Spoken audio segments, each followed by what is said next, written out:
Let me take you back to the beginning, Sam. Leaving Largs and going down to Sunningdale to work as an assistant. For the interview? Well, not just for the interview, my but mum and I. yeah, that's the first time you've been on a plane, I believe. First time we'd on a plane, then we got smoked salmon at the club. Scots people, first time we'd had smoked salmon.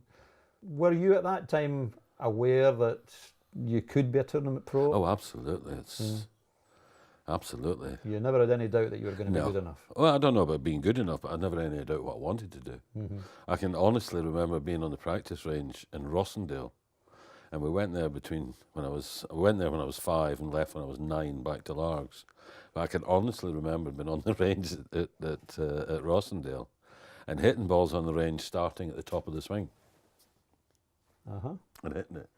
Because that was the object. You swing it back to the perfect position and you hit it. I thought, well, why bother with the backswing? I'm going to win the Open from here.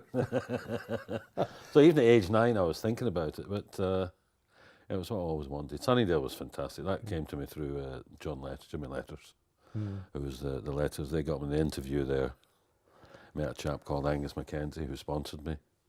At the end of the year, went on tour. Won twice in '72. That was me away. Yeah. And made friends at Sunningdale then, who are still your buddies now. Absolutely. Yeah, it's my favourite place in the world. It's 44 years. I've been 43 years. So when people ask you, as they must do, where is your favourite course? Is it the old course? Is it Augusta? Is it wherever? Sunningdale is my favourite in many respects. Two fantastic golf courses, so much history and memories there. But St Andrews doesn't get much better than that, you know. Walking off that first tee in contention in the Open, there's nothing like it. And coming up the last as well. And winning the Dunhill Cup, of course. With Monty and Cole Tart. And we won the Dunhill Links with my son. Yes, of course, yeah. Which was extraordinary. And that was just 3 weeks after the captain of the Ryder Cup too. That was a hefty month. You've always said the Ryder Cup is the most special event, and the highlight of your career was being the winning captain. I suppose Gleneagles just adds to the legend, doesn't it? There was more pressure there than there was as captain, to be honest. Really? Yeah, I was in control as captain, but as vice captain, I'm subservient. I'm just doing as I'm told and looking after people, and you really, really don't want to mess up for the team. So I was really nervous about it, and I'd been out of it for 12 years too, but they treated me and Suzanne fantastically. So they were so welcoming. It was great. When you look back over your long and very successful career, Sam, can you pick out 2 or 3 absolute highlights? Winning in Australia, the Australian PGA at the Royal Melbourne was extremely special. I played with Seve the last 2 rounds, Greg Norman, who were 1 and 2 in the world roughly at that time, and I managed to win. I come off the last green with Seve, and he shook my hand, and he always called me San. And he said, "Hey, son, you're very tough to beat, huh?" You know, just a kid. You know, this was legend. Yeah. I mean, at that point, I'd won twice in Europe, '76. I hadn't won any other times. I'd won the Zambian Open, I'd won the Colombian Open. I'd had tastes of victory, but this meant so much to me, and I went on then to win another 19 tournaments in Europe and 45 tournaments worldwide, playing 8 Ryder Cups. I hadn't even played in the Ryder Cup by then.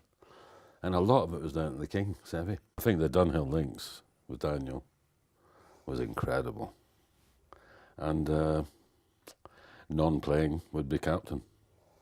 That's the best of them all. It was the most comfortable I'd ever been at a golf tournament when I was captain. Without hitting a shot? Just nothing bothered me. It was magnificent.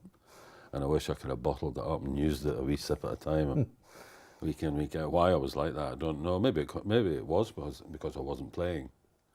And it was all out of my hands, but it was such a week. Now that I suppose your career is winding down competitively, how difficult is that? I know how much you love the game. Hellish. Really? That's hellish. Hellish. Hate it. Hate not being competitive? I hate not being able to do what I used to be able to do. It's the hardest thing with seniors golf is dealing with mediocrity, and that's what I am compared to what I was as mediocre. But then you look at the other players and you think, Christ, they're all the same. They're all playing rubbish as well. I can hear my drives land. You know you're getting old when you hear that.